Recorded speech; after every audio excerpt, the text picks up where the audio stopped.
Facebook ကောင်ပြင်ဖို့အတွက်ကျွန်တော်တို့မှာဒီမှာအကောင့်မရှိသေးဘူးเนาะအကောင့်မရှိတဲ့အတွက်ကျွန်တော်တို့ Facebook ထဲဝင်အခုလိုပြနေမယ်အဲ့မှာကျွန်တော်တို့က forgot password ဆိုတာကိုတစ်ချက်နှိပ်ပြီးဝင်ပေးပါဝင်ပေးပြီဆိုလို့ရှိရင်ကျွန်တော်တို့ဒီနေရာမှာကဒီနေရာမှာဆိုရင်ကျွန်တော်တို့တွေကဒီမှာဖုန်းနံပါတ်ပေါ့เนาะကျွန်တော်တို့ Facebook ဖွင့်ခဲ့တဲ့ဖုန်းနံပါတ်ကိုကျွန်တော်တို့ဒီနေရာမှာထည့်ပေးရမယ်ထည့်ပေးပြီးရင်ကျွန်တော်ကွန်တိန်းဆိုတာနှိပ်လိုက်ရင်သူကကုတ်ချပေးပါပြီပေါ့เนาะအဲ့ကုတ်လေးနဲ့ဝင်ရပါပြီကျွန်တော်တို့က Facebook နဲ့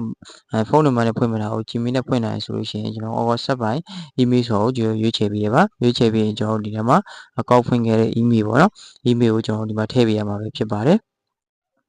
email ကိုထည့်ပြီးဆိုလို့ရှိရင်ကျွန်တော်တို့တွေကဒီအောက်ကရှိတဲ့ content ဆိုတာလေးကိုကျွန်တော်တို့တစ်ချက်ထပ်ပြီးတော့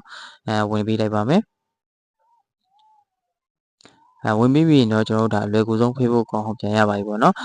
ကျွန်တော်ဒီဗီဒီယိုအကျိုးရှိရဆိုလို့ရှိရင်လည်း subscribe လုပ်ဖို့တောင်းဆိုပါခင်ဗျာကျွန်တော် Facebook နဲ့ပတ်သက်တဲ့နည်းပညာတွေ TikTok YouTube နဲ့ပတ်သက်တဲ့နည်းပညာကိုရှာနည်းကြောင်းတွေစိတ်ဝင်စားတယ်ဆိုလို့ရှိရင်လည်းကျွန်တော်ဒီYouTube channel လေးကို subscribe လုပ်ခဲ့ပြီးပြောချင်ပါတယ်